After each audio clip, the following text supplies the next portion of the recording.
তো অন্যান্য জায়গার মতন এখানে খাবলা দিতে আসাতে কি করছে জানেন, হাতের কবজি কেটে ফেলে দিছে ছাত্রলীগের নেতায়। ঘটনার প্রেক্ষাপট হচ্ছে দুই গ্রুপের সংঘর্ষ হয়েছে। এতে নিষিদ্ধ ছাত্রলীগ কর্মীদের চাপাতির কোপে শান্ত ইসলাম নামক যুবদলের এক তার হাতের কবজি পড়ে গেছে।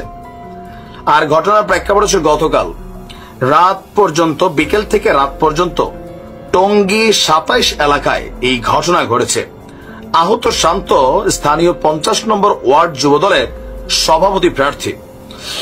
প্রত্যক্ষদর্শী এবং পুলিশ বলছে যে আপনার ২৭ এলাকায় ৫ আগস্টের আগে ফুটপাতে চাঁদা তুলত নিষিদ্ধ ছাত্রলীগ কর্মী মামুন এবং মুন্না গ্রুপ। ৫ আগস্টের পর যুবদল নেতা প্রিন্স এবং জোয়েল ফুটপাত দখল করতে গেলে মামুন এবং মুন্না গ্রুপ প্রতিরোধ করে। কি করতে গেছে? চাঁদাবাজি করতে গেছে। এই কারণে বলে মুদ্রার এই পিঠ ওই পিঠ, ভালো হবে না এরা। আচ্ছা, এই সময় তাদের মধ্যে সংঘর্ষ হলে ছাত্রলীগের যে নেতা ছিল, মানে তাদের নেতা কর্মীরা চাপাতি চোপাতি দিয়ে মোটামুটি সাইজ করে ফেলছে শান্তকে। এক পর্যায়ে কয় হাতরাই রাখবো না, কবজিটারে এক কোপে ২ ফানা করে দিছে। এই সময় যুবদলের আরেক কর্মী বন্ধুকে বাঁচাইতে আইসা নিজেও কয়েকটা কোপ খাইয়া গেছে। আর এই ঘটনায় নিষিদ্ধ ছাত্রলীগের একজনও আহত হয়েছে, বাট তার নাম জানা যায়নি। আমাদের ওসি সাহেব বলছেন, টঙ্গী পশ্চিম থানার ওসি, যে একজনের কবজি কাটার ঘটনা ঘটেছে, অভিযোগ প্রাপ্তি সাপেক্ষে আইনগত ব্যবস্থা গ্রহণ করা হবে। মোটামুটি আমরা আর ৬ মাস লাগবে বিএনপি সম্পর্কে, মানে বিএনপি বলা উচিত না, এই যুবদল ছাত্রদল তাদের কিছু কথিত কর্মী বা সমর্থক, বাট তারা কিন্তু এই দলগুলারই সমর্থক, কেউ কেউ নেতা। এই যে এখন আমরা ছাত্রলীগ কর্মী বললাম না, সেও কিন্তু চান্দাবাজ কর্মী। এদের বিরাট একটা অংশ কিন্তু আওয়ামী লীগে ছিল। এখন বিএনপির মধ্যে একটা বিরাট অংশ এরা মাঠ পর্যায়ে থাকে, এরা চান্দাবাজিতে লিপ্ত হয়ে গেছে। তো এইভাবে ৬ মাস চললে আওয়ামী লীগ যে খারাপ ছিল মানুষ এটা ভুলে যাবে। কেন? মানুষ কি পরিবর্তন কিছু দেখছে যে না, আগে এলাকাটাতে চান্দাবাজি হইতো, এখন হয় না। আগে একজন সিএনজি ওলা জিবি দেওয়া লাগতো, এখন লাগে না। আগে আওয়ামী লীগ মানুষের মিথ্যা মামলা দিত, গায়ের জোর দেখায়, গুন্ডামি দেখাইতো, এখন দেখায় না। এরকম কি হচ্ছে না? ডাইরেক্ট বলা হচ্ছে মাইরা ফেলবে, ফাটাই ফেলবে, কই গেলি রে গুন্ডারা, এসের তোর বাবারা, মানে আমরা তোদের বড় বাবা। এই খেলাতে মানুষ দেখছে জামাতের উপকার হচ্ছে, ছাত্রদের উপকার হচ্ছে। তবে এগুলা দেখে তারেক জিয়া ক্লান্ত, বারবার কয় বাবা রে প্লিজ তোরা থাম, নমুনাটা ভালো না। কিন্তু কে শুনে কার কথা? সবাই কি ধর্মের কাহিনী শুনে? এই কারণে বিএনপি চাচ্ছে নির্বাচনটা দিয়ে সরকারটা নিজেদের কন্ট্রোলে নিলে, যদি সত্যি সত্যি বিএনপি ভালো রাজনীতি করে, মানে তারেক রহমান থেকে শুরু করে যারা আছেন নীতি নির্ধারক কমিটির, এরা সাইজ হয়ে যাবে। আর যদি আবার তারাও আগের মতন ক্ষমতায় বসার পরে রূপ বদলায় যায়, তাহলে তো বাকিটি ইতিহাস হবে। কখনো আবার একটা ৫ই আগস্ট আসবে। ডক্টর মোহাম্মদ ইউনূস সরকারের সাথে ইন্টারন্যাশনাল যে কানেক্টিভিটি গুলো আছে, সেগুলোর পর্যাপ্ত ব্যবহার হয়তো তিনি করতে পারছেন না, অথবা ওই রাষ্ট্রগুলো বাংলাদেশে একটি স্থিতিশীল সরকার না থাকার কারণে তারা এখানে বিমুখ হচ্ছেন। আপনি তো দেখেন লাস্ট ৬ মাসে বাংলাদেশে বিনিয়োগের পরিমাণ অনেক কমে গেছে। এখন আমাদের এই যে আওয়ামী লীগ সরকারের সময় দীর্ঘদিন যাবৎ লুটপাট চলছে, দুর্নীতি চলছে, এগুলো অস্বীকার করার সুযোগ নেই ভাই, এগুলা আপনার বলতে হবে।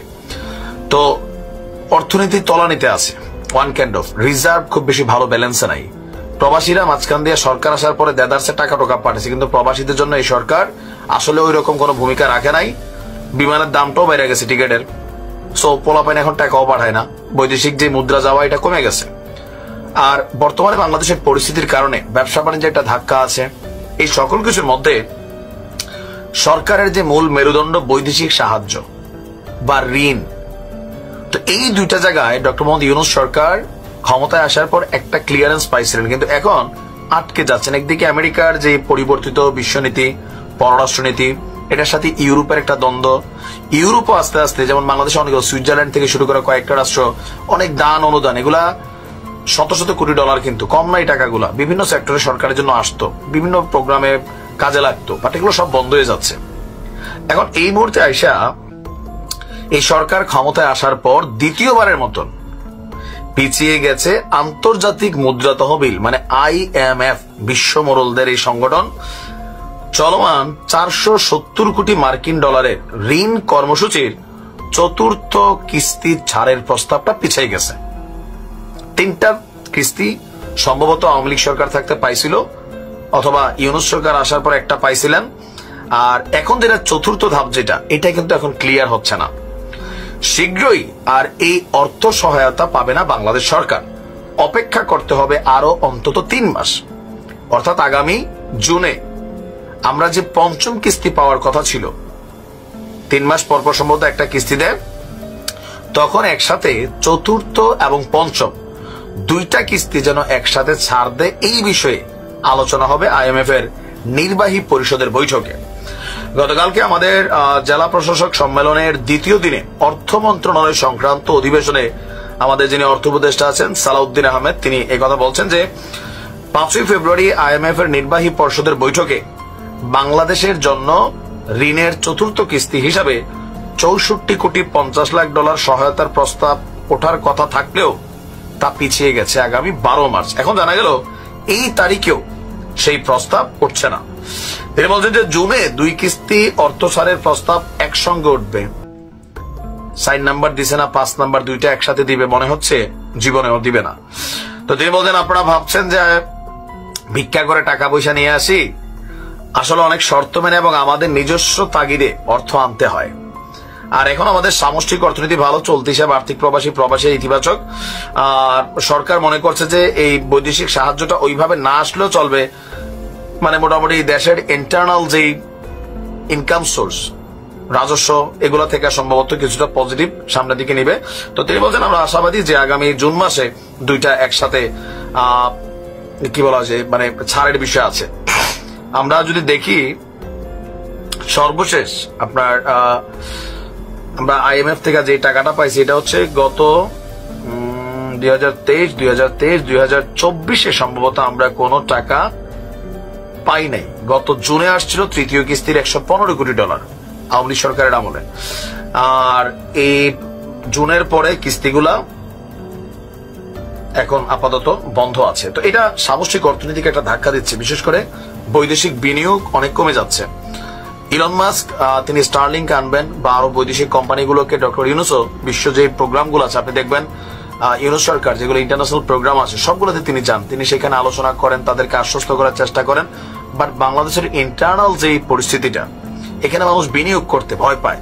আমরা বাংলাদেশের মানুষই তো ভয় পাই ভাই। কোন সময় একটা আন্দোলন হবে, কোন সময় ভাঙচুর হবে, পুইরা দেওয়া যাবে, সরকার বিবৃতি দিবে, কিন্তু যার টাকা পয়সা ইনভেস্ট হয়েছে তাদের রাস্তায় পুরো মরে যাবে।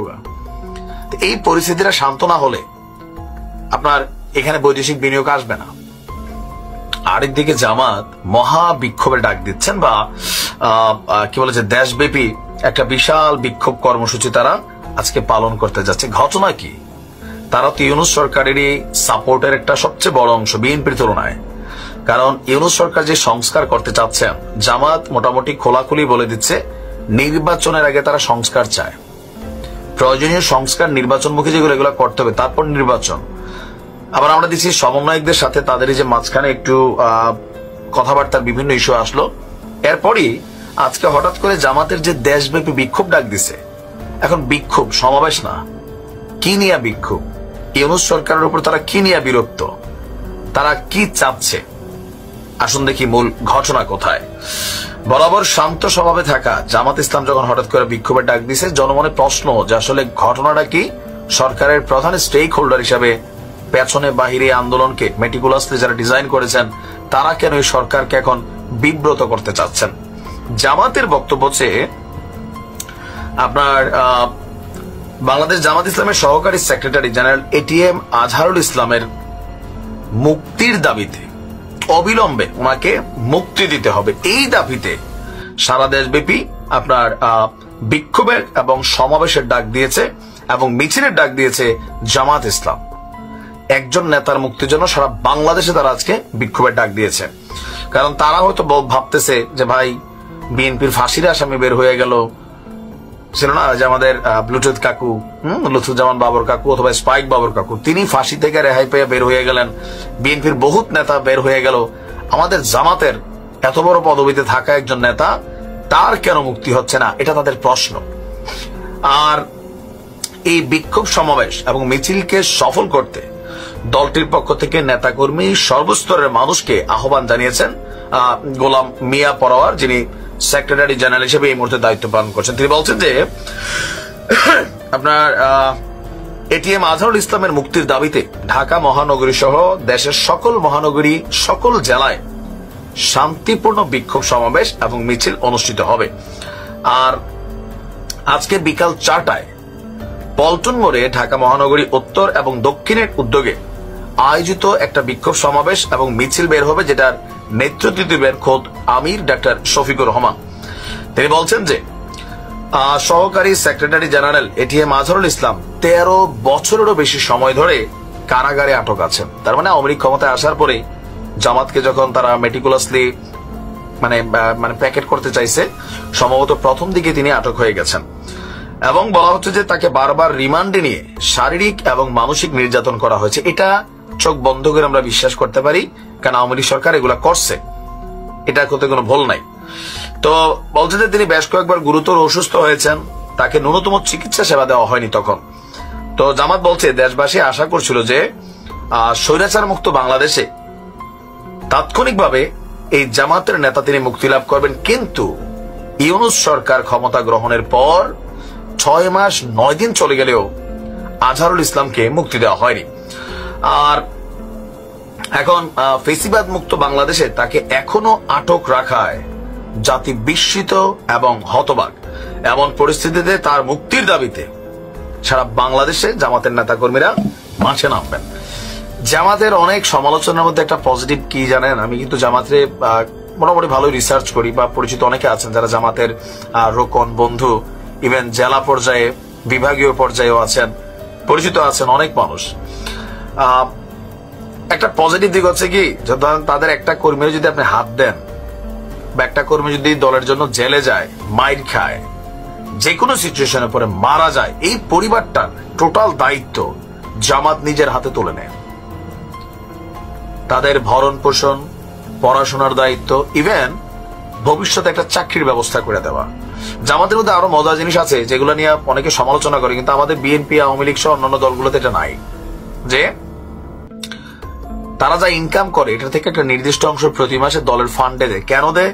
ওই যে এখন ধরেন এই যে জামাতের যিনি নেতা আছেন, তিনি হয়তো ধনাঢ্য কিনা আমি জানি না, বাট যদি তিনি ধনাঢ্য নাও হন, আবার ধনাঢ্য হন, দল তার আইনি বিষয়গুলা, তার পারিবারিক বিষয়গুলা যদি অর্থনৈতিকভাবে দুর্বল হয় তারা দেখে খাওয়ায়। আমাদের অন্য দলগুলোর মধ্যে এগুলো নাই। এখন একজন নেতার জন্য সারা দেশে যেভাবে আসছেন, তিনি এমন না যে দলটির একদম প্রধান এই সেই, আমি ওনাকে ওইভাবে চিনিও না, সত্যি কথা যেটা। 13 বছর তিনি জেলে আছেন, একজন ক্যারেক্টার। তো তার জন্যই যে জামাতের টোটাল একটা আয়োজন মেকানিজম, এই কারণে জামাত টিকা আছে মাঠে। সমালোচনা আছে, বাট জামাতের অনেক পজিটিভ জিনিস আছে।